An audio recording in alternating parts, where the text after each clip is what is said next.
vimos el recorrido por nivel, que íbamos explorando los nodos por niveles. Y la siguiente diapositiva era esta, ¿no? Que era ver cuál era la complejidad de hacer las operaciones que habíamos estado haciendo en los árboles binarios de búsqueda. Eh, bueno, las operaciones que vimos eran prácticamente tres. Eh, que era la inserción, eh, búsqueda y eliminación de nodos.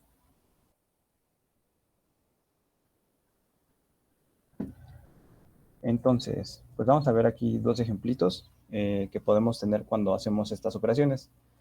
Vimos que nuestro árbol íbamos a tener pues una raíz que referenciara a nuestro árbol. Y pues bueno, aquí del lado izquierdo podemos ver el peor caso. Alguien pues puede identificar en este caso cuál sería la complejidad de hacer alguna de las operaciones en el peor caso.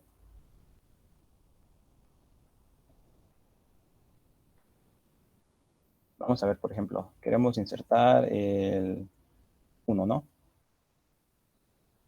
Entonces, para insertar el 1, habíamos quedado que para la inserción íbamos a hacer una búsqueda para buscar dónde insertar nuestro nodo y luego lo íbamos a insertar. Entonces, en este caso, iríamos por el 37, iríamos comparando entre todos los nodos de nuestro árbol para ver dónde iría colocado este nodo. Entonces, primero llegaremos a 37, checaríamos que es menor, llegaremos al 18, vemos que es menor, perdón, al 9, al 5 y al 2, y ya llegamos al lugar donde va a ir el nuevo nodo que queremos insertar, que sería pues prácticamente de este ladito, porque es menor al 2. Entonces, fíjense que en este caso recorrimos todos los nodos que tenemos en nuestro árbol para poder hacer una inserción. Entonces, pues, ¿alguien ya pudo identificar qué complejidad tendría este caso?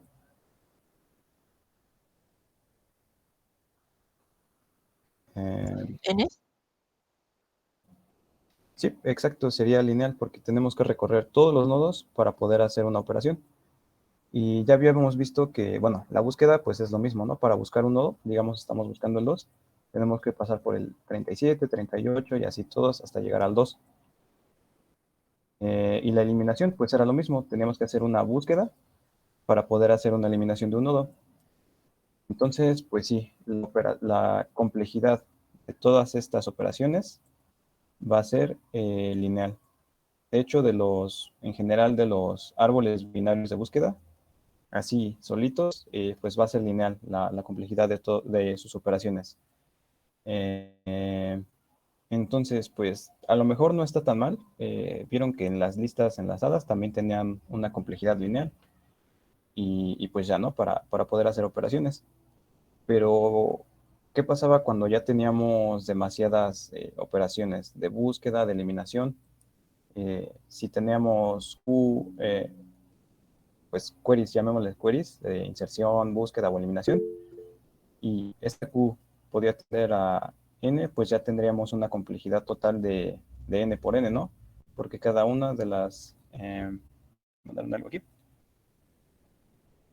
Exacto. Los árboles binarios solitos son listas enlazadas con un poco más de relajo para poder insertar y hacer operaciones. Entonces, pues, las queries nos íbamos, si tenemos demasiadas queries, pues esto ya va a crecer demasiado en tiempo, incluso hasta cuadrático o cúbico o no sé. Entonces, pues esto ya no es tan viable, pero pues vamos a ver un caso como especial eh, en el que pues, bueno, es este caso de aquí al ladito. Eh, no es nada de aquí. Ah, ok. Eh, pues aquí, como les había comentado Oscar, en este caso, pues vemos que está completo nuestro árbol, es decir, tiene todos sus niveles completos, es decir, este nivel tiene todos sus nodos y este nivel tiene todos sus nodos.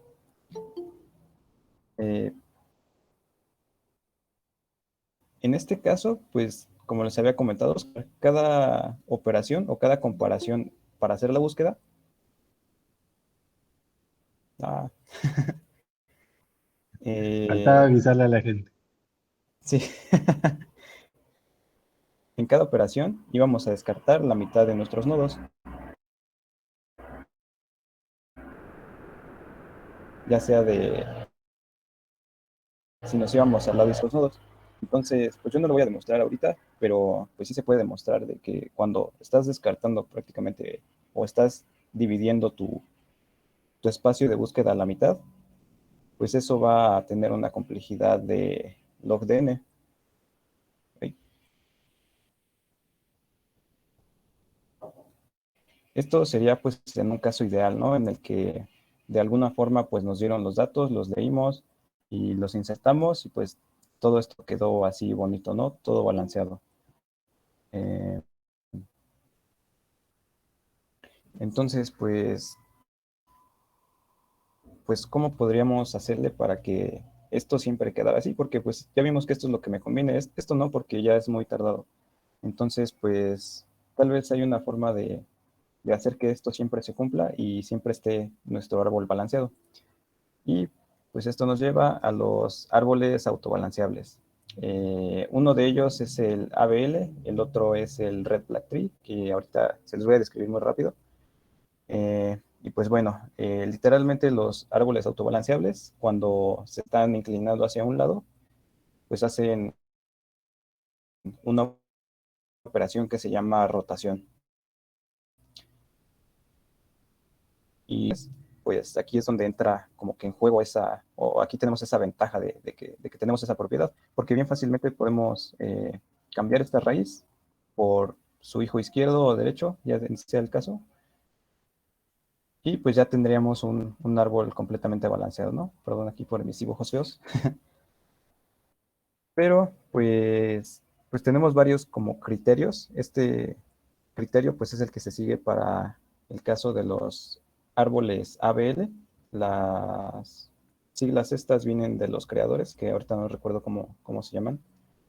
Pero pues fueron los creadores de este tipo de árbol. Y en este tipo de árbol lo que vamos a seguir o una regla que vamos a tener es que, bueno, es un factor de sí, de balanceo, creo que le llaman, en el que vamos a, bueno, el cual se va a obtener mediante la diferencia de las alturas de nuestros hijos. Eh, entonces, pues vamos a tener una función que nos diga la altura de nuestro hijo izquierdo y la altura de nuestro hijo derecho. Sacando la diferencia, pues nos va a dar un valor en este dominio, ¿no? En este rango de -1 a 1. O al menos eso dice la regla, que siempre para tener un árbol ABL debemos de tener esta diferencia para todos los nodos. Eh, y en caso de que pues ya tengamos una diferencia mayor, como puede ser en uno de estos casos, podemos hacer una rotación. En este caso, pues, por ejemplo, la altura de mi hijo izquierdo, pues ya bueno, en este caso el del izquierdo, pues es mayor, ¿no? Porque pues ya tiene aquí dos nodos hijos. Entonces, pues ya su altura es de 2. Bueno, en este caso creo que no se cumple porque... no, sí, sí, perdón. Para el 37 su hijo izquierdo tiene una altura pues de 3, ¿no? Ya llegando hasta aquí tiene una altura de 3. Y este pues tiene nada más una altura de 1, ¿no? Para llegar hasta su raíz, nada más tienen una arista. Entonces, pues ya la diferencia se vuelve de 2. Y en este caso, pues tendríamos que hacer una rotación hacia la derecha, dependiendo si es nuestro hijo izquierdo, el que está hacia donde está cargado nuestro árbol, o si es nuestro hijo derecho, que sería este caso. Entonces tendríamos que hacer rotaciones dependiendo de hacia dónde está cargado nuestro árbol. Eh, y bueno, a lo mejor parece un poquito como complicado o pues sí, algo tedioso estar haciendo estas operaciones de rotación y a lo mejor piensan que podría llevar algo de tiempo, pero en realidad estas operaciones, estas rotaciones, se hacen en tiempo constante porque en realidad nada más lo que hacemos es hacer un pequeño recableado. eh, pues cambiamos los enlaces del nodo que vayamos a rotar y, y ya quedó nuestro árbol, ¿no? Entonces, esas operaciones las consideramos constantes. Y, pues bueno, eso es en esencia una de las reglas que se sigue para tener un árbol autobalanceable. Eh, y pues bueno, ahora sí, ¿hasta aquí alguna duda? ¿Les quedó duda de por qué los podemos rotar o algo así? ¿Tienen alguna duda? Esto sería para el caso de los árboles ABL. Los árboles rojinegros o Red Black Tree ya tienen otras reglas un poco más complejas y pues ahorita vamos a ver cuáles son las desventajas o ventajas de uno sobre otro. Eh, y pues rápidamente vamos a ver esto. Eh, Como les comenté, tenemos dos tipos de árboles autobalanceables que son los más conocidos, que son los árboles ABL y los Red Black Trees. Los ABL son los que les expliqué en la diapositiva pasada, en donde nuestro criterio para hacer rotaciones y para que nuestro árbol esté balanceado, pues va a ser la altura de nuestros hijos izquierdo y derecho. Va a ser ese factor de la diferencia entre nuestras alturas de nuestros hijos. Entonces, aquí pues el factor se realiza mediante el factor de balanceo, que fue la diferencia entre nuestros dos hijos. Y bueno, aquí la diferencia con los Red Black Trees es que estos pues ya tienen unas reglas un poquito más complejas, en el cual pues aquí pues ya como podrán ver todos los nodos tienen un color asignado. Eh, Esto pues es como para visualizarlo, pero en realidad pues tendríamos un booleano, ¿no? De si es rojo o es negro. Eh, Igual hay otro tipo de reglas como que la raíz y los hijos nil, perdón, son los nodos o las referencias a nulo. Entonces, hay una regla que dice que en los árboles red black, siempre la raíz y las hojas y los nodos nil, que son las referencias a nulo, siempre van a ser negros. También hay otra regla que dice que los nodos rojos solo pueden tener hijos negros. Entonces, pues esas reglas al final nos van a hacer que tengamos un árbol balanceado. Igual cuando se incumpla una de las reglas que tiene este árbol, vamos a empezar a hacer rotaciones para poder volver a acomodarlo.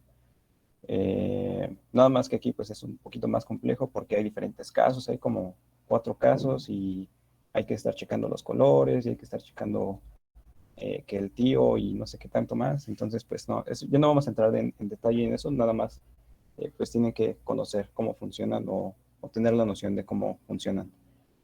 Eh, entonces, pues vamos a ver un poco de diferencias entre estos dos. Los dos son árboles autobalanceables, o sea, como vimos en el análisis de complejidad, en estos dos, todas las operaciones, como siempre va a estar balanceado, van a tener una complejidad de log de n. Entonces, pues ya, podemos decir que con estos dos tenemos una complejidad de log de n. Y pues bueno, ¿cuáles son las diferencias entre estos dos? Pues acá como vimos, cuando se empieza a cargar hacia un lado del árbol o hacia el otro, hacemos una rotación para corregirlo y que pues ya quede balanceado nuestro árbol. En este caso no, en este caso como que permite un poquito más o es un poco más flexible en cuanto a la altura. Perdón, otra de las reglas que se debe de cumplir es que de la raíz hasta las raíces, perdón, a las referencias nulos de las hojas, debe haber la misma cantidad de nodos negros. Entonces pueden verlo como si aquí pudiéramos como que entre los nodos negros meter nodos rojos.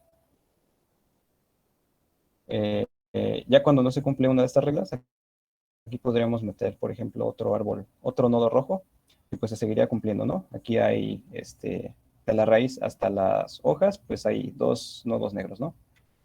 Igual acá, hay 2 nodos negros.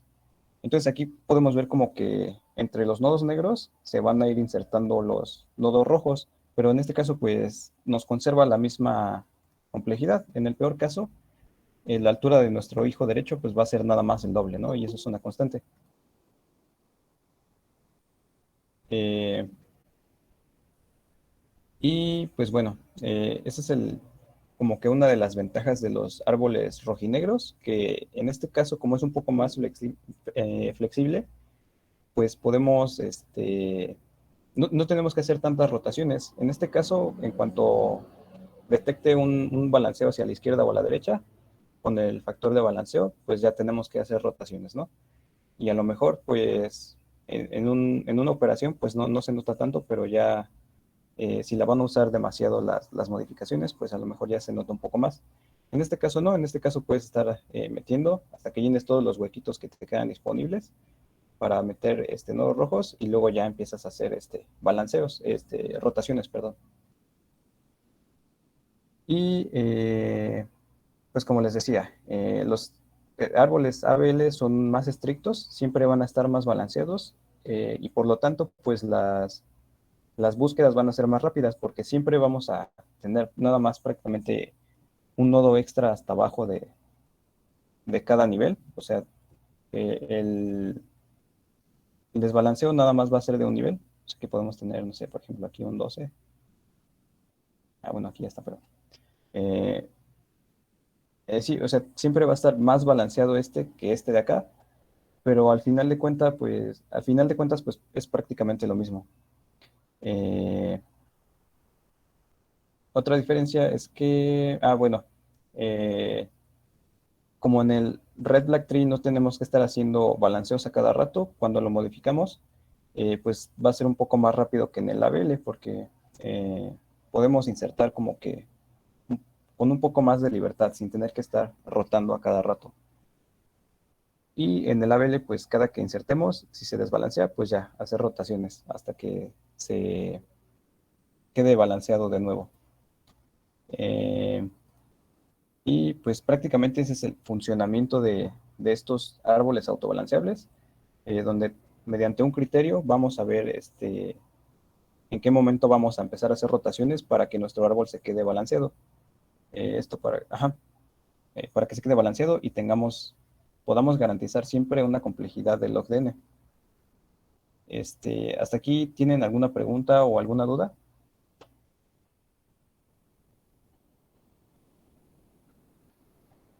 Y bueno, así como vieron en colas y pilas y hasta listas, todas tienen una implementación en la Standard Template Library de C++. De la cola, pues era la queue, la pila, pues era el stack. Y en este caso, pues no vamos a tener como tal el árbol, no vamos a tener un tree en C++, pero sí vamos a tener estructuras de datos que funcionan con árboles. Entonces podemos usarlas muy parecidamente y eso es lo que vamos a ver ahorita. Eh, la STL de C++. ¿Cómo usamos los árboles en la STL de C++? Porque no vamos a estar codeando árboles cada que necesitemos un árbol. En este caso, las dos estructuras de datos que conocemos o son más conocidas del lenguaje C++, pues es el set, el multiset y el map. Estos los puse juntos porque son muy parecidos. Y pues ya cambia un poquito. Tal vez algunos ya lo conocían o no sé si ya se los habían presentado estas dos estructuras de datos, pero pues son bastante útiles y probablemente las encuentren en varios problemas. Y igual que que las operaciones que teníamos en los árboles binarios que vimos, pues aquí también vamos a tener las nuestras, ¿no? Bueno, las de C++, las que C++ nos da, que es prácticamente la inserción de nuevos datos. En este caso, pues se maneja por llavecitas. Eh, Ustedes pueden insertar un dato y se va a agregar a su conjunto. La única diferencia entre estos dos es que este te permite duplicados y el set no. Son valores únicos, así como lo vimos en los árboles. También vamos a tener como consultas. Estas las pueden hacer mediante el método count. En este caso te va a regresar el número eh, de elementos dentro del set o del multiset. Entonces, si le hacen un count y es igual a 0, quiere decir que no está en nuestro árbol. Si es mayor a 0, pues quiere decir que tenemos ese valor dentro de nuestro árbol.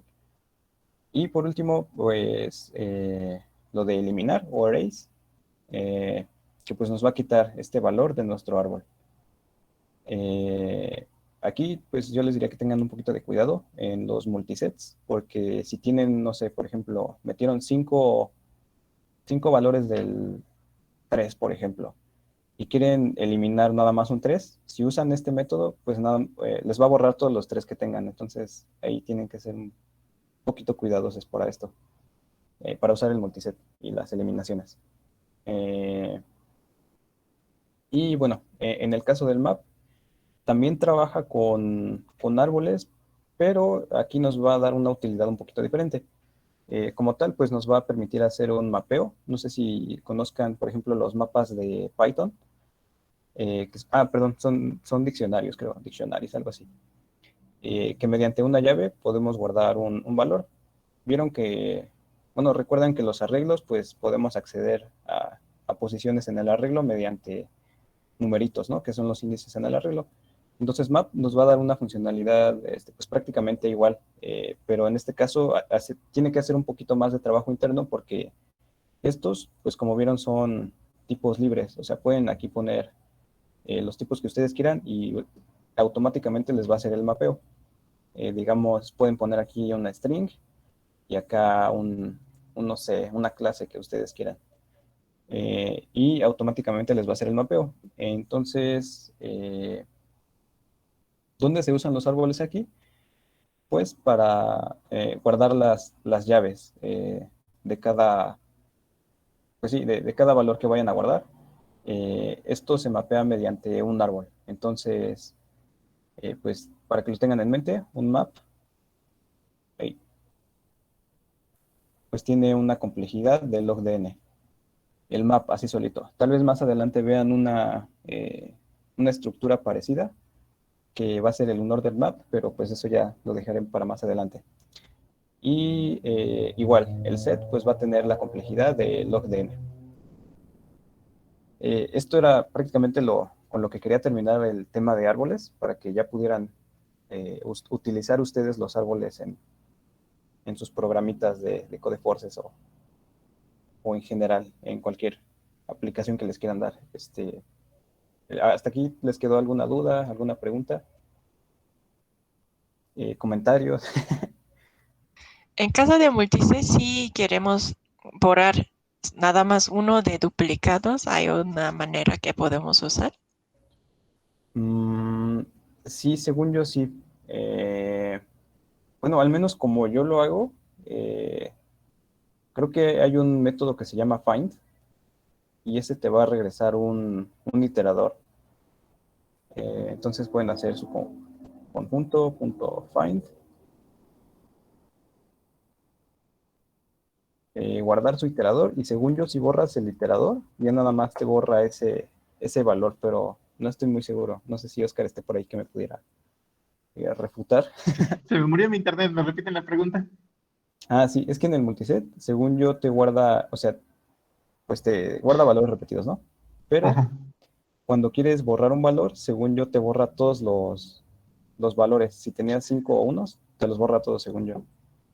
Te voy a ser muy honesto. En mi vida he ocupado ni multiset ni multimap. Si yo quisiera tener un conjunto de datos en las que supiera cuántas veces se repitió un número, haría un map de ese número a enteros y iría contando. Sí, Básicamente, un map.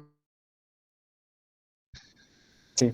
Otra solución es esta. En vez de un multiset, usa un map que te cuente las frecuencias.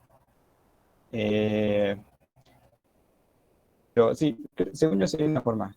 Creo que puedes guardar el dictador y puedes poner un auto x igual a autofind.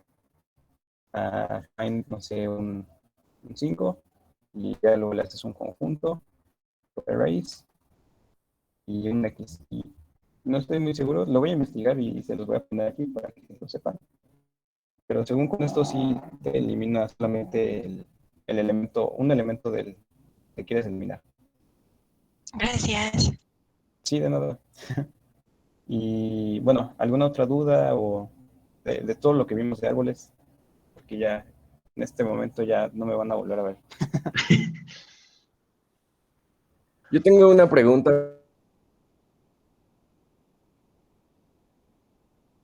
sino más bien con C++. Eh, por ejemplo, Siempre es buen momento para hablar de ese más. para set o para multiset, bueno, por ejemplo, insert count y array son como ya métodos que te vienen por default, ¿no? O sea, Sí, son parte de la clase, pues, pues sí, pero se pueden personalizar, es decir, tú puedes añadir métodos a set o a multiset.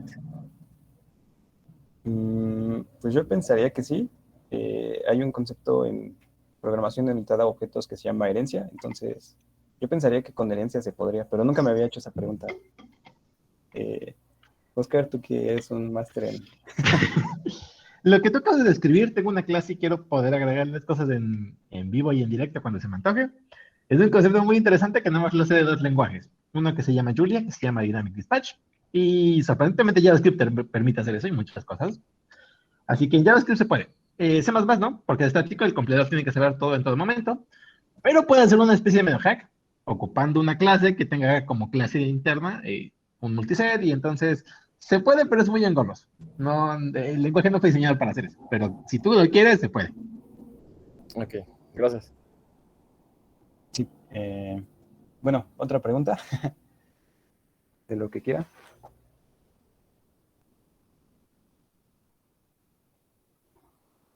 Si no, pues ahora ya te cedo el control, Oscar, y yo me Sí. despido de ustedes. Es que tengo que admitir que ahí sí fue un poquito de mala planeación de mi parte, porque se me olvidó completamente que justamente el día de ayer, lunes, era el primer día en el que se puso a trabajar de Inter Donaldo.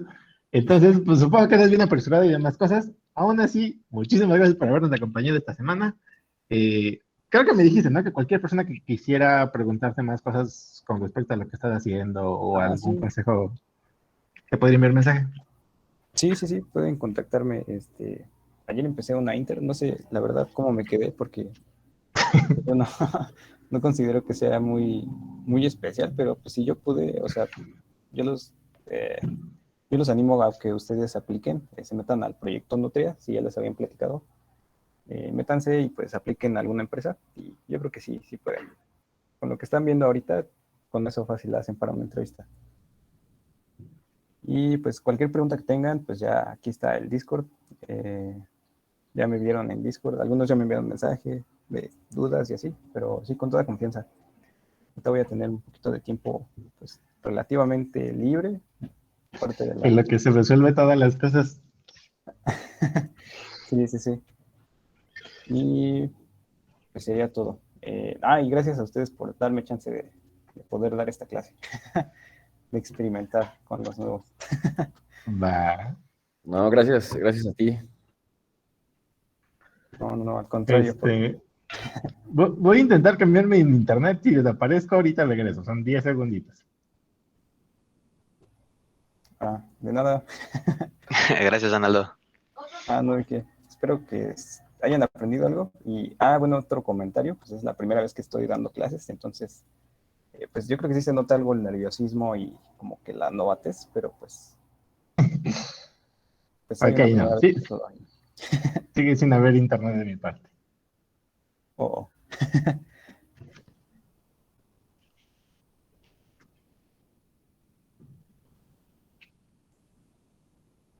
Bueno, pues, me hubiera gustado prender la cámara y que me vieran un ratito, pero mi internet está bastante feo, así que no me voy a gastar datos en esto. Pero sí necesito compartirles pantalla. Tururú, Ok, entonces voy a dejar tururú. de presentar. Va. Y ahora sí me despido. Nos vemos. Les deseo suerte a todos, que les vaya bien en su carrera de competición, ¿qué? Programación competitiva. Es- Que les vaya muy bien. No se rindan, no se desanimen. Y pues ya, eso es todo. Bye. Y adiós, Oscar. Adiós. Tururú, tururú, tururú. Listo. Bien. Esta semana, o lo que queda de esta semana, voy a intentar a darles clases porque es un tema que me gusta muchísimo, que se llama HIPS. Pero hay un bug dentro del temario de básicos, porque no habíamos visto o no teníamos tiempo para ver estos temas, los que vimos básicamente el día de hoy. Autobalanceables, rojinegros, abeles, maps, sets y hips. Bueno, hips sí, no tenemos una semana para estos, pero para todos estos que acabamos de ver ahorita en este mini resumen de media hora, no teníamos una semana dedicada a ellos. Y yo siento que incluso más que ustedes aprendan qué es un hip, que es el tema de esta semana, vale muchísimo más la pena que se pongan a estudiar todas las cosas que les acabamos de decir durante la última media hora. Así que en ese espíritu voy a darles un mini resumen con un poquito más de ejemplos y meter hips ahorita que nos toque de lo que acabamos de ver. ¿Sale? La semana pasada vimos el concepto básico de árboles. Árboles son unos noditos que, a diferencia de las listas, no solamente tienen un nodo de siguiente, sino que tienen dos o más. Generalmente por temas matemáticos, tú los puedes demostrar si quieres, o si a alguien le interesa la demostración, ahorita se la hago. Lo que más nos conviene para optimizar la mayoría de nuestros recursos es ocupar árboles binarios, que en vez de que tengan 3, 5, 20 hijos, nos convienen árboles en los que tengan solamente a lo más 2 hijos. Y justamente como he dicho, Dani, si nosotros simplemente implementamos un árbol como los que hicimos la semana pasada, el árbol de búsqueda, y por mala suerte nos dan los árboles, nos dan los datos en un orden feo, nos puede pasar que a fin de cuentas acabemos con un árbol que solamente tiene como que hijos derechos o hijos izquierdos. Es decir, hemos creado una lista enlazada con muchos pasos extra.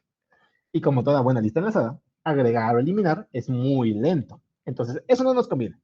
Nos convendría un árbol bonito, que tuviera una altura lo más pequeña posible, que estuviera como que lo más comprimido, lleno, completo. De hecho, hay un concepto que se llama árboles completos.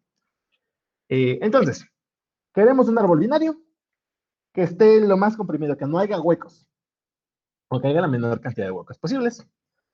Y como decía, hay muchos árboles autobalanceables, que es básicamente un árbol que solito se va como que acomodando para que siga siendo lo más chiquito posible en cuanto a altura. Pero los dos árboles autobalanceables más famosos por mucho es el rojinegro y el abel. Y de hecho hay una página que les quería compartir, que Visualgo,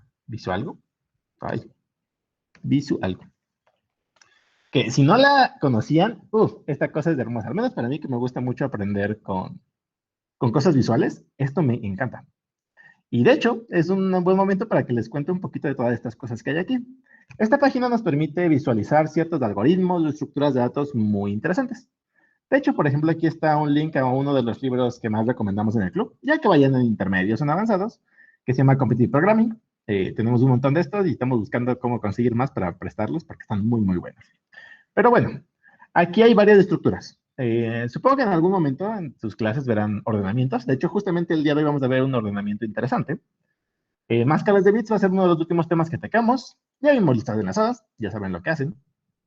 Hoy, si nos da tiempo, chance y vemos tablas hash. Este es el tema de esta semana. Ya vimos árboles de búsqueda, el Binary Search Trees, los BSTs. Entonces, si quieren, por ejemplo, imaginarse cómo funcionaría un árbol de búsqueda bien programado y verlo bonito, aquí lo pueden ver. Hubo una semana que Enya nos va a ayudar a dar clases de grafos. UnionFind es un grafo muy interesante, muy, muy padre, de los pocos algoritmos de grafos que sí me sé de memoria y que van a ver en intermedios. Segment Tree también lo van a ver en intermedios. Framework Tree lo van a ver en intermedios.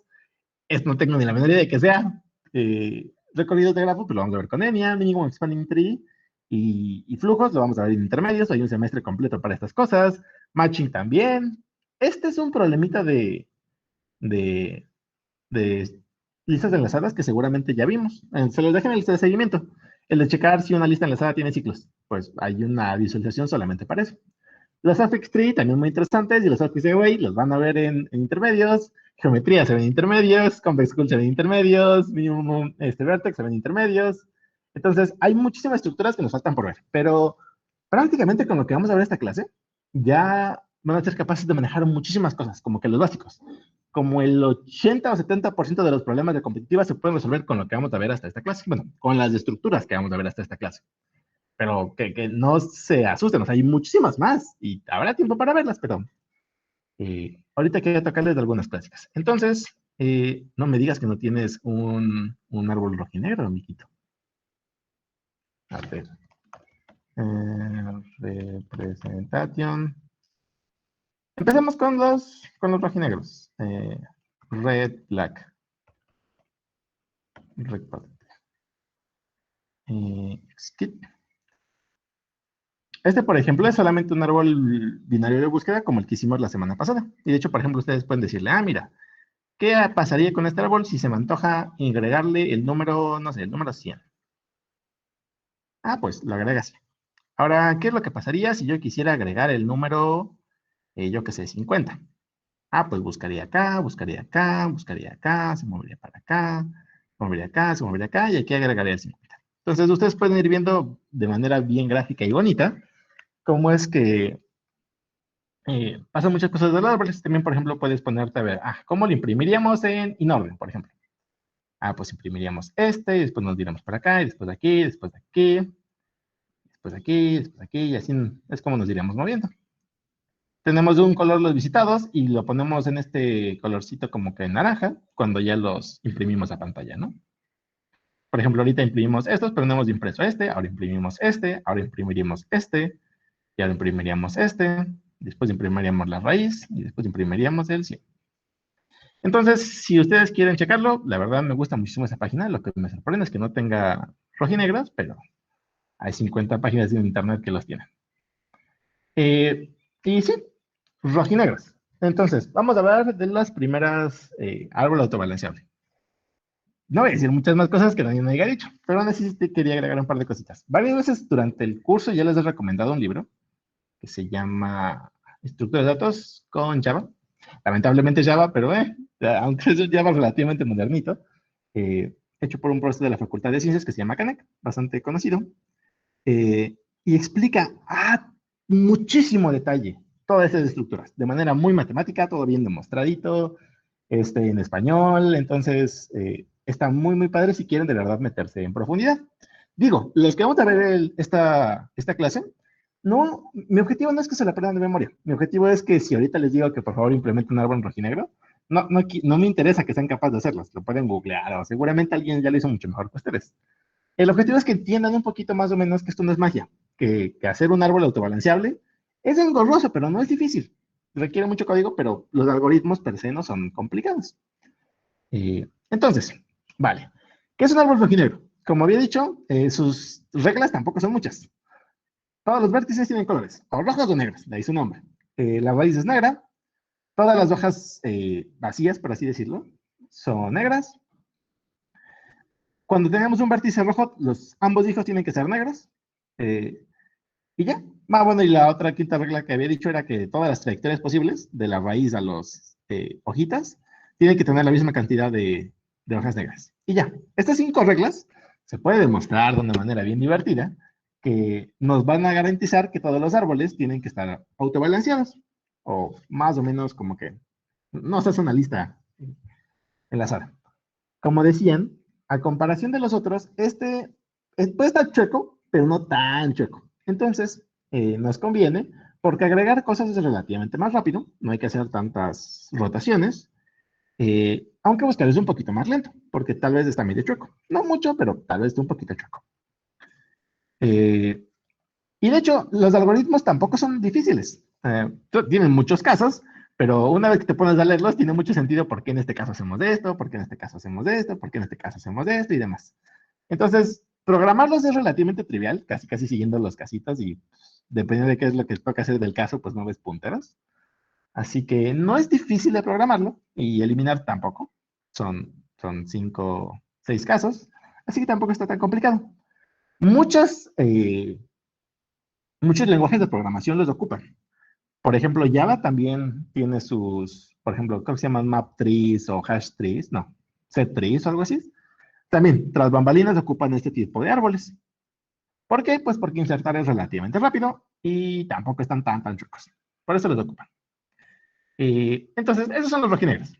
Y los ABL son mucho más como que académicos, formales y demás, porque ellos sí están como que súper balanceados. Tan pronto se desbalancean en más de uno, como decía Dani, nos toca como que volver a hacer las rotaciones necesarias para que puedas ponerlo bonito. De hecho, este tipo de árbol, los árboles ABL, fueron la primera estructura de datos que yo me aprendí, que yo más bien le entendí. Cuando iba en segundo semestre, llevaba un curso con Venoso de estructura de datos y el último tema que vimos fue Abels. Y de hecho lo hice en C.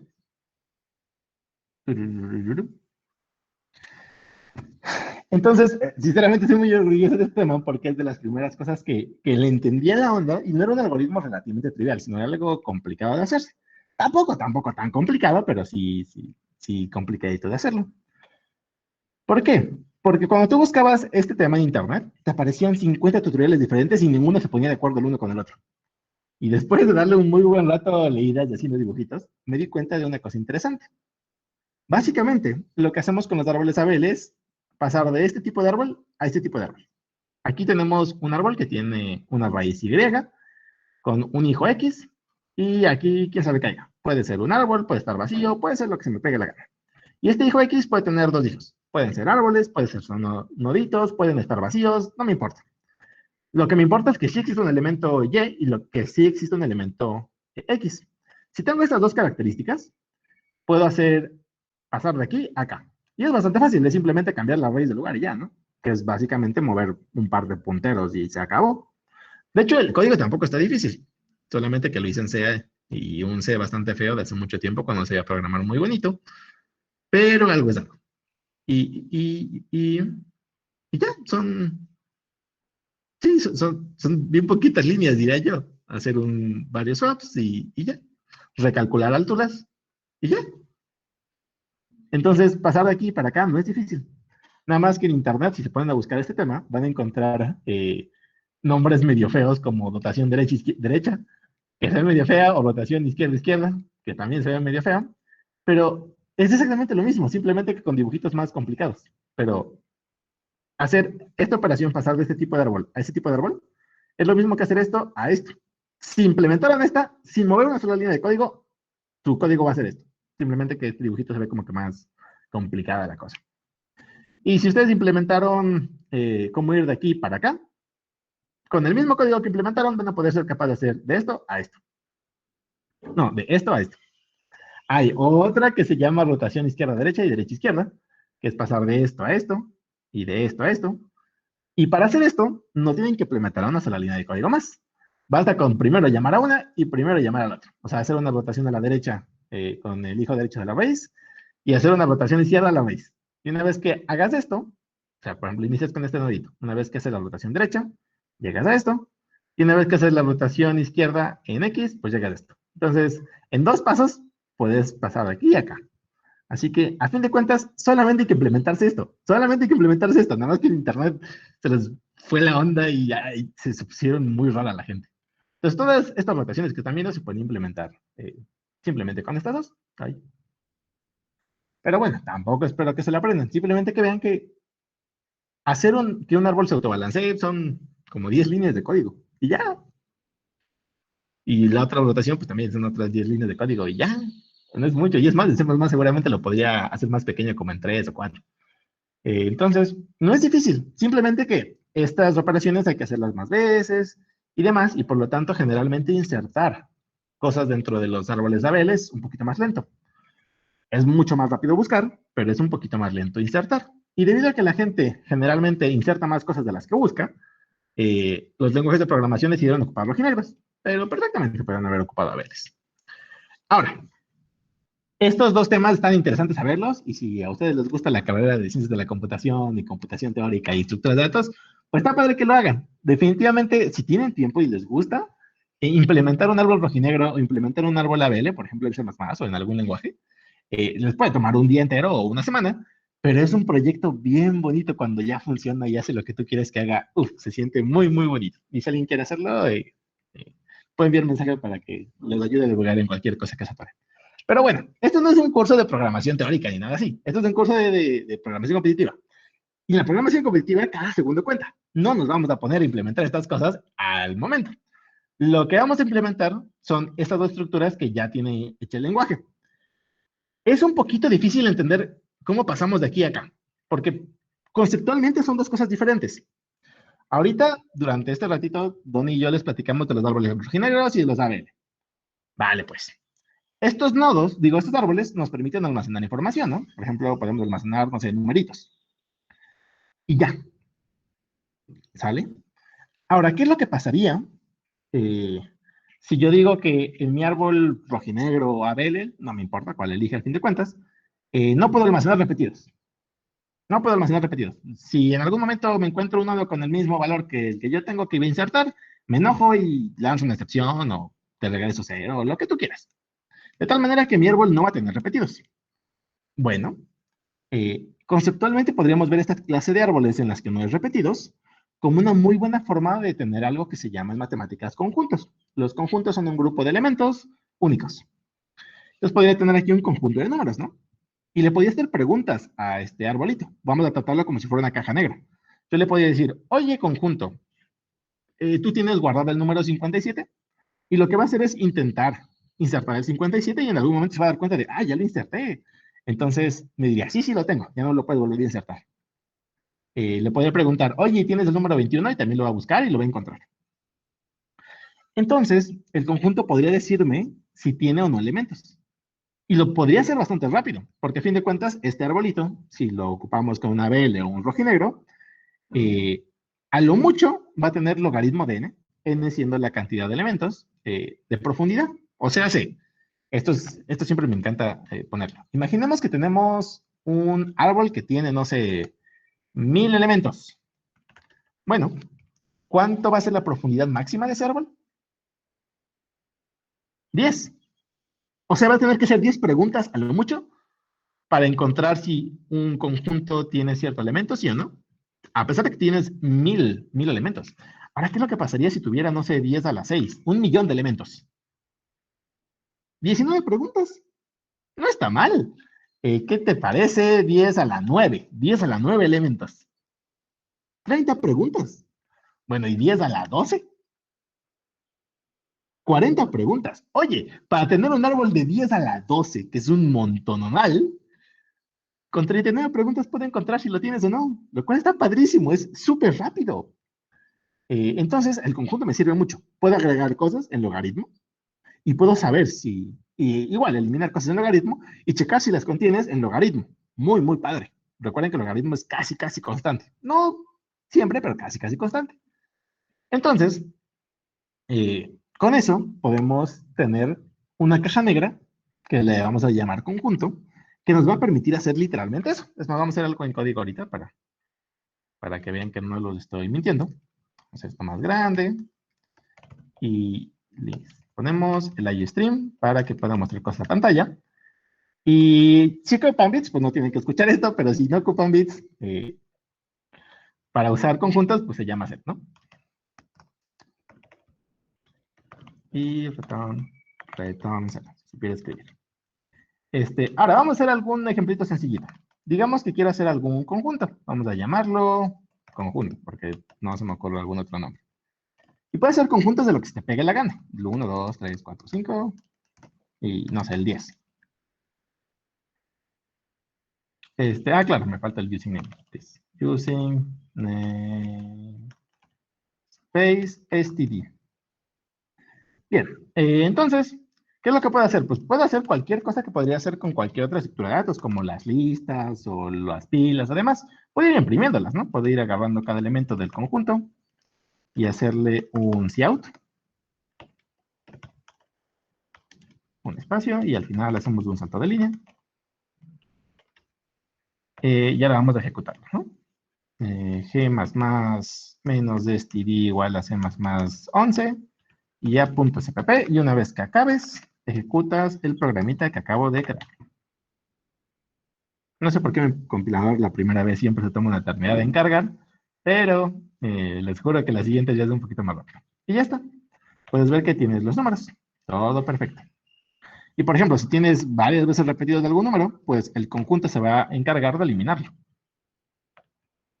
Puedes hacerle preguntas, claro. Algo así como, no sé, const auto tiene el 5 y le puedes preguntar, oye, conjunto, ¿tienes el 5? Y en algún lenguaje me hubiera gustado que la respuesta hubiera sido un booleano de verdadero o falso, pero C++ le complica la vida un poquito más, pero tiene sus utilidades, porque lo que va a hacer es intentar buscarlo, y si lo encuentra, te lo va a regresar. Entonces, podría decir casi como que te regresa un puntero vacío, si es que no encontré nada, pero no te regresa punteros, te regresa iteradores, que según yo no es la primera vez que lo han visto, pero tampoco han trabajado mucho con ellos. Los iteradores son básicamente punteros con un poquito más de seguridad, y entonces para denotar al puntero vacío, o al iterador vacío, para este caso, tienes que checar que lo que sea que te regrese no sea igual a conjunto.n. Puedes ponerlo así, o puedes hacer esta funcióncita. Lo que tú quieras. Preferentemente yo ocupo esta, pero es estilo lo que tú quieras, a fin de cuentas. Entonces, aquí tenemos si lo encontró. Así que podríamos preguntarle, ¿no? A ver. Podríamos hacer un cout de, oye, ¿tuvo el 5 entonces? Y si sí, le mostramos que un sí, y si no, le mostramos que un no. Entonces, te va a decir, mira, sí tuvo el 5. ¿Y qué tal? ¿Tuviste al 15? Y te va a decir, no, no tengo el 15. Entonces, para eso te sirve un conjunto. Para muy rápidamente ser capaz de decidir, oye, ¿tengo algunos datos ya guardados o no? Ahorita quiero que se pongan a pensar, porque hay muchos problemas que ya les hemos dejado, que nos hemos complicado la vida porque no teníamos acceso a esto. Pero una vez que ya tenemos acceso a esto, de repente muchas soluciones se ponen mucho más fáciles. Esto es muy útil, pero de verdad absurdamente útil. Bueno, entonces, a fin de cuentas, nuestro set es un árbol rojinegro que C++ ya hizo por nosotros, que tiene como nodos estos elementos y que nos permite guardar información única, porque nosotros arbitrariamente dijimos que queríamos un árbol que no acepte repetidos. Una muy buena pregunta. ¿Qué hace el automain? Es que en C++ hay dos formas de escribir funciones. Por ejemplo, si tengo una función que se llama duplica, y yo soy de la vieja escuela, puedo hacer una función así, que recibe un entero x, y regresa, no sé, 2 times x. Ahí, así. Esta es la forma viejita de escribir funciones, la que tenemos desde hace 50 años. En C++ 11 tenemos la capacidad de hacer esto. ¿Por qué haría esto? Pues porque de repente, si tengo una función que se llama triplica o lo que sea, de repente todas van a empezar exactamente a la misma altura. Y, por ejemplo, si esto lo hiciera en el pasado, bueno, con bool no sería un buen ejemplo. Con un vector de enteros, por ejemplo, de repente los nombres ya no se me alinean y es un poquito más difícil de leerlos. Entonces, esa es la primera ventaja. Es un poquito más sencillo. Después, en C++ 14, el compilador es inteligente y puede hacer esto por ti y puede descubrir que triplica te va a regresar un entero también. Y no lo hemos visto porque tampoco les quiero complicar mucho la vida, pero en C++ existen algo que se llama lambdas, que son funciones que pueden tratarse como valores, y la sintaxis es exactamente igual. Entonces, siempre me acostumbro a ocupar esta sintaxis, pero perfectamente que se podría hacer esto. A fin de cuentas, el compilador le da igual. Los dos das en el mismo ensamblador. Entonces, espero que se te lo haya respondido. Ahora, ya tenemos nuestro set. Tenemos un árbol rojinegro que tiene noditos. Y puede ser de cualquier cosa, ¿eh? Puede ser tener un set de strings. Bueno, no de cualquier cosa. Ahorita les pongo algunas restricciones. Por ejemplo, Oscar, Pepe, Luis. Ahí estás, ¿no? Y se van a dejar conmigo. Oye, tenemos que buscar palabras, ¿no? Entonces, si pongo Lupe, me va a decir, oye, no encontré a Lupe. Bueno, pero si busco a Oscar, sí lo va a encontrar. Sí, sí lo encontró. Entonces, puedes tener un conjunto de casi cualquier cosa. ¿Por qué digo que de casi cualquier cosa? Porque a fin de cuentas, recordemos que nuestros conjuntos no son más que árboles binarios de los que vimos la semana pasada. Y para poder insertar o eliminar o buscar un elemento, tenemos que hacer preguntas. Pero digo, quiero insertar el número 70, tengo que preguntar, oye, ¿70 es más grande que 53? Es decir, tienes que comparar, ser capaz de comparar dos elementos. Entonces, no puedes meter cualquier cosa que te pegue la gana. Tienes que meter algo dentro de los conjuntos que tenga sentido comparar. Digamos que si yo me hago un struct que se llame hotel, por ejemplo, que tenga, no sé, un precio y un nombre. Y digo, voy a hacer un conjunto voy a hacer un conjunto de hoteles. Es más, según yo esta línea se me va a enojar conmigo, porque me va a decir, oye, y no tengo ni idea de cómo es más. Según yo, quiero todo esto para no complicarme la vida. A ver si no se enoja conmigo. Ah, caray. Ah, caray. No tengo ni idea de por qué no se enojó conmigo. Porque en mi vida le he dicho cómo comparar dos hoteles, de cómo saber cuál es más chiquito uno que el otro. Sí me ha impactado. Seguramente el compilador hizo algo de magia aquí. Pero bueno, la idea es que solamente metan dentro de los conjuntos cosas que solamente pueden ser comparables. En- estoy muy loco en este momento. A ver si puedo insertar algo. Puedo insertar un hotel que tenga un precio de 10 pesos y se llame, no sé, Inn. Déjame ver si no se va a enojar conmigo. Y si no se va a enojar conmigo, ¿cómo? Ahí está, gracias. Ah, esto es lo que me refiero con que no se enoja conmigo y me encantan los dolores de C++ porque te hace un montón de bolas para decirme básicamente que no tiene idea de cómo comparar los elementos. Entonces, pues eso, por favor metan cosas que sean comparables o díganle C++ cómo compararlas, ¿no? Operador. Creo que en este caso, por defecto, los conjuntos ocupan el menor que para comparar cosas. Así que te puedo decir, oye, si te encuentras otro hotel que no sea yo, digamos que los vamos a comparar por precio. Price menor que other.price. Así es como le dices a C++ que quieres comparar. O que le estás enseñando a C++ cómo comparar dos hoteles. Ah, chale. Claro. Y decirle que este método es const, ni siquiera me voy a complicar ahorita para contarles qué es lo que hace esta cosa. Esto recibe un boolean. Bueno, esto regresa un boolean. Ya está. Ahora sí no se enojó conmigo. O puede haber hecho esto y pegárselo al final. Boolean. Bull. Me quedé con Java de ayer. Entonces, así es como funcionan los sets. Y a alguien se le ocurrió esta magnífica idea. ¿Qué me parece si hago un set de pares? Digamos, de strings a enteros. Por buena suerte, en C++ ya existe una función automática para comparar pares, así que tampoco me tengo que preocupar, no me va a lanzar ningún error. Y puedo agregar cosas, ¿no? Conjunto.insert. Vamos a agregar, no sé, el nombre Oscar y 23. Y vamos a agregar el concepto Pablo y 20, por ejemplo. Y debería de funcionar. No va a hacer nada porque no le dije que hiciera nada, pero podemos otra vez imprimir cosas dentro del conjunto. Y le decimos cout x.first, un espacio, y x.second. Y ya estás. Y me dice Oscar 23, Pablo 20. Perfecto. Entonces, a alguien se le ocurrió la magnífica idea de que los conjuntos hicieran un conjunto de pares. ¿Por qué no? Y dijeron, que sea como que nuestra llave, que nos permita buscar cosas y que tenga asociado algún valor. Entonces, obviamente que hay que modificar un poquito la clase conjunto, pero que nos permitiera simplemente buscar ocupando el primer elemento y que cuando lo encontrara me regresara el segundo elemento. Que si se dan cuenta tampoco es difícil de hacerlo, ¿eh?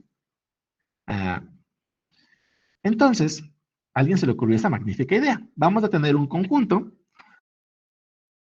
donde el primer elemento sea especial, algo que sí comparemos, y que vayamos a crear nuestra bolita ocupando este primer elemento, y que cuando regresemos a algo que encontramos, vamos a regresar no el elemento, sino el segundo valor asociado. Un poquito complicada la cosa, pero van a ver que esto es muy útil, porque nos va a dar acceso a otra cosa que ya les habló Donny, que se llaman mapeos. Mapeos, puedes verlo como una caja negra. ¿Qué es un mapeo? ¿Para qué nos sirve? ¿Qué hace? Pues muy bonito. Un mapeo nos permite decirle a C++ que vamos a crear cierta relación entre un conjunto de datos y otros datos. Por ejemplo, me gustaría ser capaz de decirle, oye, cada que veas el nombre Oscar, 23, ponle. Y cada que veas el nombre, Pablo, ponle está asociado al número 20. Y cada que veas el nombre Leslie, está asociado al número 19, por ejemplo. Y entonces, obviamente esto no es más válido, pero no está tan lejos de serlo. Esto es lo que me serviría para poder asociar cosas, para tener algún valor y poder rápido saber si está asociado o no a algún otro valor que yo le dije. Y podría seguir agregándole cosas, ¿no? Podría decir algo así como que, oye, mapeo, vamos a asociar el nombre ahora Pepe a 34, por ejemplo. Oye, map, dame, ¿a qué está asociado Pepe? Ah, pues a 34. Dame a qué está asociado Oscar. Ah, pues a 23. Dame a qué está asociado Pablo. Ah, pues a 20. Este es un concepto que se ocupa muchísimo en programación. La idea de asociar o de mapear de un conjunto de cosas a otro.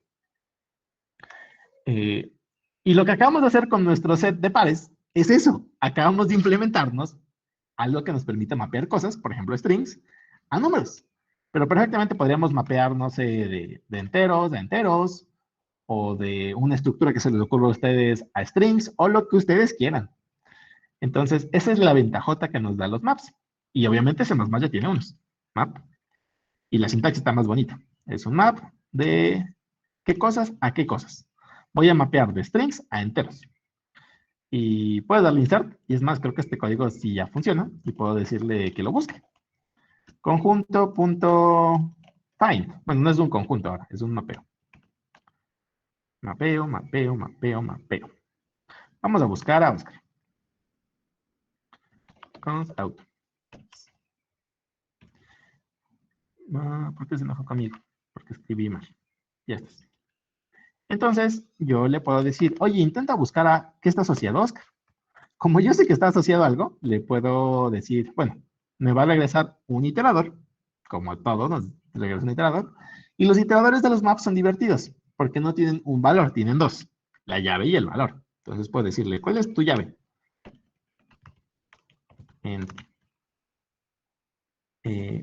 Y me va a decir, pues mi llave es Oscar.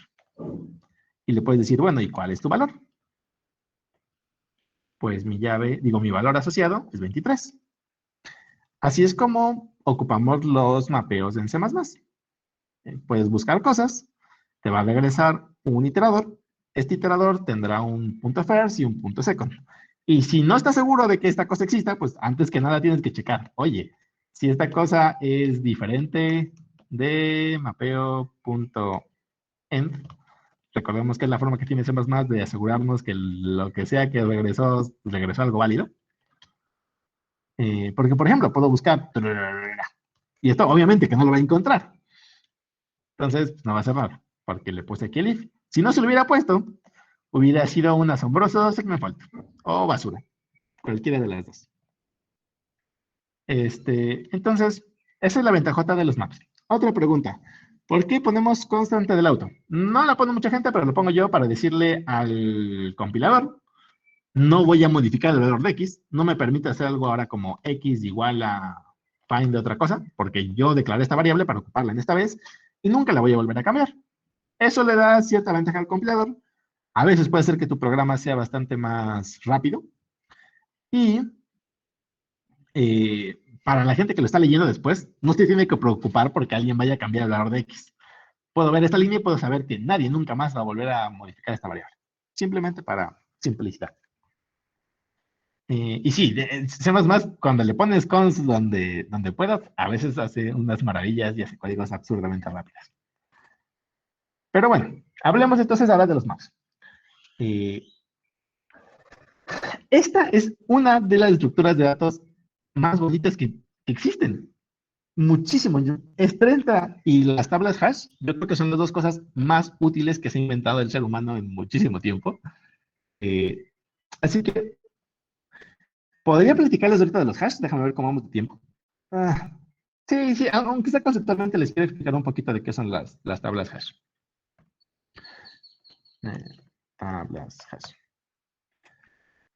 Porque es casi, bueno, en C++ es casi la misma cosa y no se complica mucho la existencia.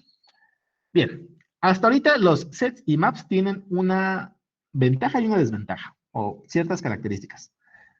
Para que podamos meter cosas a un set, tienen que ser comparables.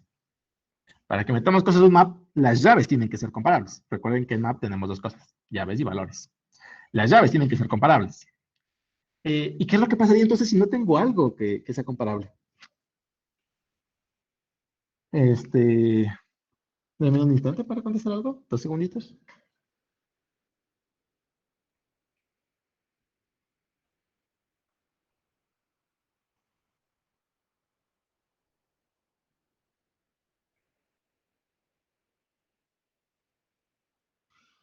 Ok, bueno, esperemos que no sea una mala noticia. Una buena pregunta. Es como preguntar por el valor del rango para un elemento del dominio. Sí, pero básicamente estás implementando funciones. Los mapeos lo puedes ver en matemáticas como si fueran funciones. Así que sí. Sí, sí, sí, sí, sí. Eso me fue hablando de lo que estaba platicando. Ah, sí, de tablas hash. Las tablas hash. Les voy a contar qué es lo que está pasando con las tablas hash. Bien, entonces tenemos que la desventaja de estas cosas es que tienen que ser comparables. Y aparte de que, a pesar de que son muy rápidas, no son lo más rápido del mundo. Siguen siendo logarítmicas. Como les había platicado, por ejemplo, si tuviera 10 a la 9 elementos, tengo que hacer 40 preguntas. Que oye, hacer 40 preguntas es mucho para tener un contenedor tan grande, pero se puede hacer incluso algo mejor. Y eso es lo sorprendente, se puede hacer incluso algo mejor. Y cuando descubres eso te vuela completamente la cabeza. No va a dar mucho tiempo de explicarles cómo funcionan por dentro las tablas hash, pero conceptualmente la idea no es tan complicada. A ver si la página que les mostré hace rato tiene la... la...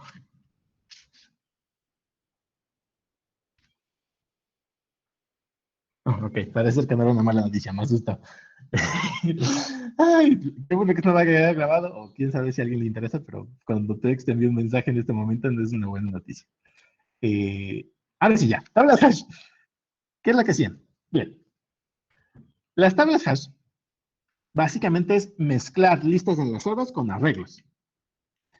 Y suena muy rara o estúpida la cosa, pero, pero no es tan complicada. Miren, lo que haríamos va a ser un arreglo. eh, Generalmente hacemos un arreglo un poquito grande.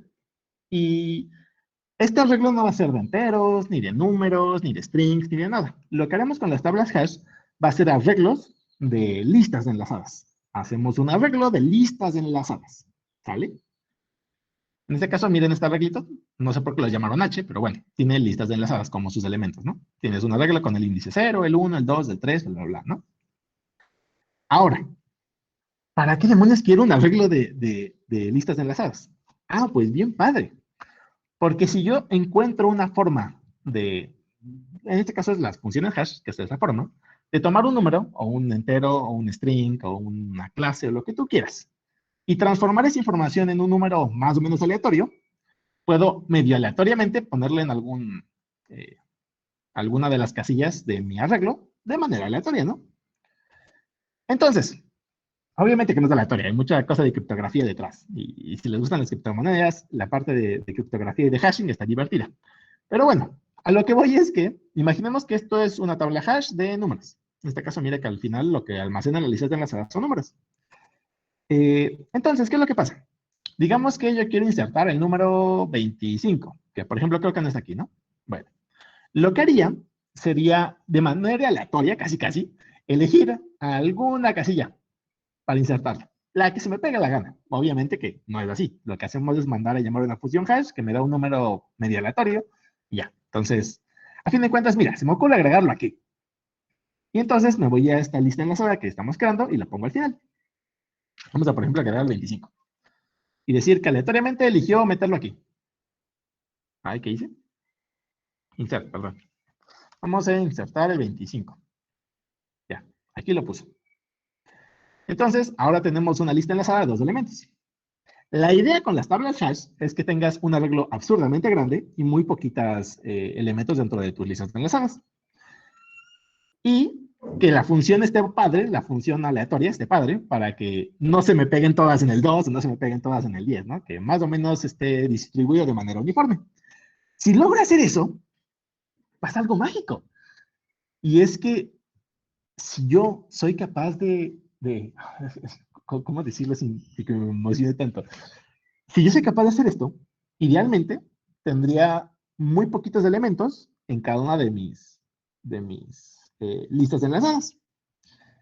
Y entonces cuando yo quisiera buscar el 25, lo único que tendría que hacer es como si lo fuera a insertar y ponerlo a buscar dentro de solamente estos de aquí. Solamente una lista enlazada de 3, 5, 20 elementos. Y resulta ser que haciendo las cuentas, esto es mucho más rápido, en algunos casos, pero en la mayoría de los casos, que usar árboles. Hacer un arreglo de listas enlazadas y ponerte a buscar de manera lineal al final es absurdamente rápido. Y es más, con análisis de complejidad medio avanzadito, que tampoco es del punto de esta clase platicarles, pueden ver que a fin de cuentas, esta cosa va a ser lineal, porque a lo mucho tendrás 3 o 4 elementos dentro de tu lista enlazada. Y cuando quieras crecer, lo que haces es hacer el arreglo más grande, no hacer las listas enlazadas más hondas. Entonces, siempre va a tener 3 o 4 a lo mucho, digámoslo, ¿no? Entonces, va a ser 3 o 4 preguntas, tengáis 10 elementos, o 50, o 5000, o 500 millones de elementos. Esa es la ventajota. Van a ser 3 o 4 preguntas. Escuchen esto, van a poder encontrar elementos en 3 o 4 preguntas sin importar cuántos elementos tengan. No va a crecer, no va a crecer. Como decía Mauricio, es como aumentar la probabilidad de encontrar un elemento con muy pocas iteraciones. Exactamente. Hay que hacer bien la función aleatoria para que sí sea bien aleatoria y elegir bien cuándo hay que hacer este arreglo más grande. Pero si lo logramos, es que escuchen lo que le estoy diciendo, van a ser capaz de encontrar cualquier cosa en constante. Cualquier cosa. Van a mejorar muchísimo su set. Porque de repente el set que teníamos, ya perdí la otra pantalla, pero el set que teníamos, para buscar algo, lo buscaba dentro de tu árbol binario. Aquí, buscar algo es simplemente checar si existe, en 3 o 4 preguntas. Y siempre lo van a encontrar, si sí o si no, en 3 o 4 preguntas. Y el mapeo va a ser lo mismo. Tenemos, en vez de elementos, pares, ¿no? De valor, llave y valor. Y lo mismo. Y entonces voy a poder ser capaz de encontrar los mapeos en constante. Voy a preguntarle, oye, ¿a qué está asociado Oscar? Y me va a decir 23 en constante, haciendo 3 operaciones siempre, sin importar si tengo 1.000.000 o 1.000.000.000 de elementos. Eso es asombroso. Es, para mucha gente, y me incluyo yo, la estructura de datos más poderosa que tenemos hasta este momento, porque todo es constante. Agregar algo, pues es constante. Es simplemente buscarlo donde estás y lo agregas. Eliminar algo también es constante, porque aquí puedes eliminar dentro de una lista enlazada es muy rápido. Por eso ocupamos listas enlazadas y no vectores. Buscar si existe o no existe, todo es constante. Es más, déjame buscar esto, a ver, hash table, complexity. Y es que parece meme, pero es que no puedes tener algo mejor que eso. ¿Dónde está? Es que no tengo. Me gustaría ver data structure para que data structure, time complexity, para que notemos las diferencias de varias. Aquí estás. Es que sí parece meme. Insertar constante, eliminar constante, todo constante. Claro, en el peor de los casos, ¿qué podría pasar? En el peor de los casos, tu función es un asco y siempre te dice que lo metas en el primer índice, por ejemplo, y tienes una lista enlazada, básicamente, con pasos de texto. Pero es que esto casi nunca va a pasar si tienes una buena función de hasheo o de aleatoriedad. Si es así, es que todo es constante. Y parece bebé, pero es que todo es constante. Entonces, os recomiendo mucho que los ocupen. Mucho, mucho, mucho las tablas hash. Y en C++ le pusieron un nombre medio rarito, pero tiene algo de sentido. Las llamaron unordered maps. ¿Por qué? Porque los mapas tienen algo bien padre, es que están ordenados, porque básicamente estamos ocupando un árbol detrás. Y entonces, por ejemplo, checar cuál es el elemento más pequeño o el elemento más grande es rápido, porque simplemente hay que moverte, ¿no? Pero, por ejemplo, en una tabla hash, ¿cómo puedo saber cuál es el elemento más chiquito? ¿Quién sabe? Tengo que ir elemento a elemento hasta que encuentre el más chiquito. Si en algún momento te interesa saber cuál es el elemento siguiente o cuál es el elemento más grande o el más pequeño, ocupa un mapa. Pero si no te interesa para nada cómo están ordenados por dentro, ocupa un unordered map. Y funciona exactamente igual. La API es exactamente igual. Nada más si lo escribo bien. Unordered map. Ahí estás. Y te va a decir exactamente lo mismo. Tienes un mapeo y puedes insertar cosas y puedes buscarlas y las encuentras. Y me va a decir Bueno, me va a llevar basura porque no existe esto, ¿no? Pero si le pongo algo que sí exista, sí va a funcionar. Esa es la ventajota y la magia de las tablas hash. Muchísimo, wow, muchísimo. Y así como tienes una tabla hash, bueno, sí, un mapeo hash, puedes tener un set usando hashes. Bueno, obviamente que necesita nada más una cosa, ¿no? En este caso, de strings, por ejemplo, y los puedes agregar y los puedes buscar. Entonces, no puedo decir, oye, encontraste el 23 y si lo encontraste, pues hay que ver qué cosas, ¿no? Entonces, a fin de cuentas, ¿qué es lo interesante de esta clase? Y básicamente esta semana, ocupen lo que C++ ya tiene hecho, o lo que Java, o lo que Python, no, o sea, quitándose, que no tiene nada, todos los demás lenguajes ya tienen algo así, ya tienen tablas hash creadas. Las tablas hash en Python, por ejemplo, se llaman diccionarios y se ven así. Por ejemplo, el 1, bueno, el 23 está asociado a Oscar y el 21 está asociado a Leslie y así, ¿no? Así se ven los diccionarios en Python. Java tiene algo que se llama hashmap y hashset, igualito que funcionan. JavaScript está padre porque todo el lenguaje se basa en objetos, en tablas hash. No tienen clases. Todo son objetos. Es más, ni siquiera tienen arreglos. Porque ¿estás de acuerdo que podemos ocupar una tabla hash como un arreglo? Puedes decirle, mira, me vas a pasar como llave números y te voy a regresar string, ¿no? Entonces, puedo decir, ay, ¿por qué no haces conmigo? Ah, ya. Que mapeo, lo puedo tratar como un arreglo. En el índice 23 es Oscar. En el índice 20 es Pablo.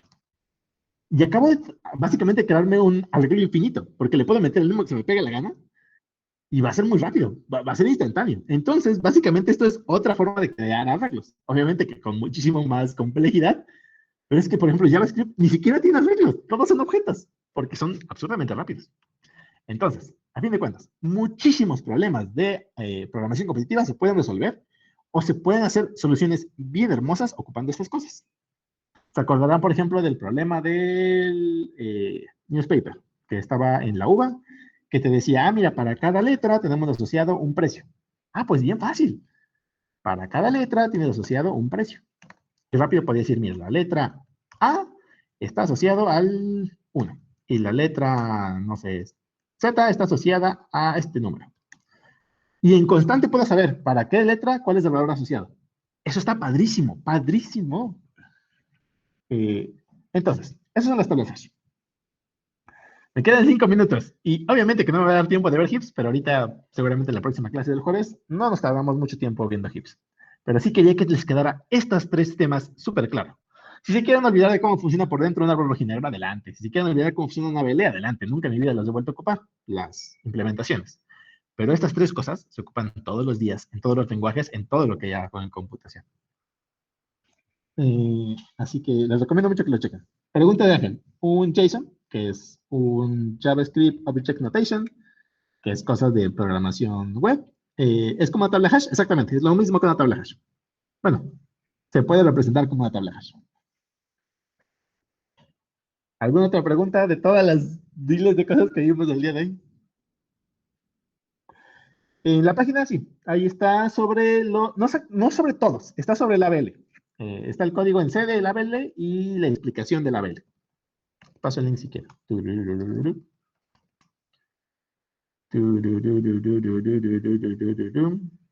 Y claro, de las pasadas también están, ¿eh? De las pilas, de colas, de enlazadas y demás. Entonces les paso este link. Ahí está. Si quieren checar de los rojinegros, pues hay un montón de tutoriales en internet. Si quieren al específico y les gusta Java o no les molesta Java, el libro y los videos que les pasé, yo creo que están bastante buenos. ¿Alguna otra duda, cosas raras que me quieran decir? Bueno, nomás por curiosidad de cómo vienen siendo las tablas hash para Python y Java. Las tablas hash para Python, muy sencillo. Ay. En Python se llaman diccionarios y son con llaves. Y lo que tú pones al principio de las llaves son los valores. Por ejemplo, Oscar. Y 2 puntitos y a qué cosa está asociado. 2 puntitos y a qué cosa está asociado. Así como funcionan los diccionarios en Python. Ay, Python. Y en Java es algo así como final var, vamos a llamarlo Mateo, y le dices que quieres crearte un hash, por en este caso sería un hash map, y le dices de qué a qué, ¿no? En este caso sería de strings a integers, porque los ints normales no son clases. Y así jalaría. Entonces, ¿eso es en Java? No. En Java y este, en Python. En JavaScript, según yo, es bastante más sencillo. Es decir, no, es la misma sintaxis, la misma que en Python, de hecho. Sí. Entonces, son así. Vale, gracias. De hecho, en Python sí había visto los diccionarios, pero no sabía que también se les llamaba tablas hash. A la gente, a la humanidad le encanta escribir la misma cosa con 50 nombres diferentes. En C++ un orden de map, hash tables, dictionaries, objects. No sé por qué yo escribo elige objects porque no tiene nada que ver con esa cosa, pero bueno. Vale. Ah, ¿alguna otra pregunta de cosas?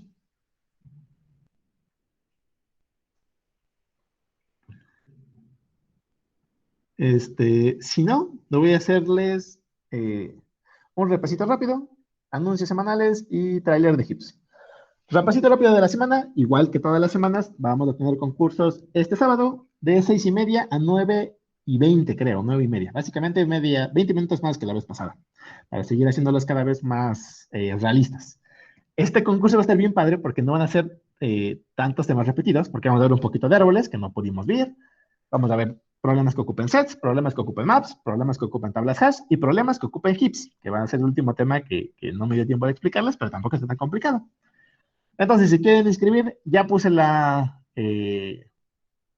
el post dentro de Discord para que reaccionen y los tomen en cuenta. Seguramente por ahí del jueves o viernes es cuando cierre la votación. Eh, entonces, ignoren si quieren rojinegros, ya ven, son cosas bien padres de aprender, pero no les van a servir mucho en su vida a posteriori. Lo que les interesa es que sí sepan cómo funcionan los sets, cómo funcionan las maps y los unorder maps o unorder sets. Chequenlos, vean cómo funcionan esas más, tienen truquitos bastante padres.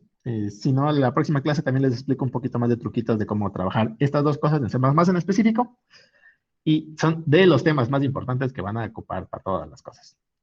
Y bien, nada más como mini trailer en un minuto, el último tema o la última estructura de datos que nos falta por ver son los heaps. Eh, o en español se llamarían montículos mínimos o montículos máximos, montículos en general. ¿Y qué nos sirven? Básicamente es una caja negra. Ya les voy a explicar el jueves cómo funciona esta caja negra por dentro, pero a la cual le podemos meter datos, ¿no? Por ejemplo, meter números. 1, 2, 3, 27, 40, 28, 214, menos 23. Y le podemos preguntar, oye, Hip, ¿cuál es el elemento más chiquito que tienes? Y me va a decir en constante cuál es el más chiquito. Eh, lo cual está muy padre. No es la única cosa que puede hacer eso, pero te puede decir en constante cuál es el elemento más chiquito que tiene. Y le puede decir, oye, Hip, ahora sácalo. Y haz como que eliminamos del más chiquito. En logaritmo puede eliminar al más pequeño. Y le puede volver a preguntar en constante, bueno, ahora ¿cuál es el más chiquito? Y lo puede volver a sacar en logaritmo. Y le puede volver a preguntar, oye, ¿cuál es el más chiquito ahora? Y así, ¿no? Entonces, puedes decir que esta caja negra que le estoy platicando la puede implementar ya con varias cosas que hemos visto. Por ejemplo, una BL puede perfectamente funcionar. Eh, Nada más que si yo nada más le pido que haga eso, que sea capaz de decirme en constante cuál es el más chiquito, y en logaritmo generarme el siguiente más chiquito, si nada más le damos que queremos que haga eso, podemos hacer una estructura de datos bastante más rápida con ABL o un rojinegro. Entonces, y esto también es bastante útil. Hay muchas veces en las que en programación queremos primero elegir el nodo que tiene más hijos, el nodo que tiene el peso más grande, el no sé qué. Entonces, a veces siempre nos conviene visitar los elementos, no del orden en el que los metimos, sino dada cierta importancia que nosotros digamos, ¿no? Y hay otra forma de llamarlos, que son básicamente la misma cosa, que se llaman colas de prioridad. De hecho, es bastante más lógico verlos así. Son como una cola de las tortillas en las que cada uno tiene un turno. Y no importa si te estás formado o no, en constante soy capaz de decir quién es el que tiene el turno siguiente, quién es el que le toca irse, y en logaritmo puedo acomodar otra vez mi grupito de gente. Entonces, eso es lo que vamos a ver en la clase de mañana, o en la clase del jueves, y ver problemitas de todo lo que no vimos de serie de map y de las parejas.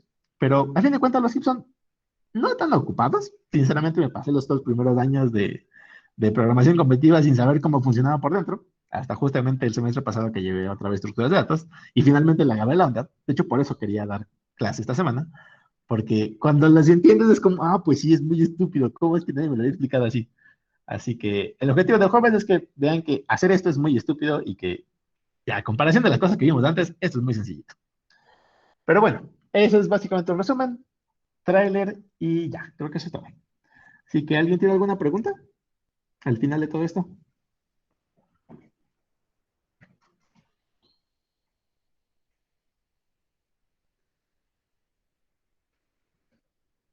Música de suspenso. Bueno, pues, entonces creo que no. Y si es así, pues descansen el día de mañana, que no nos vemos.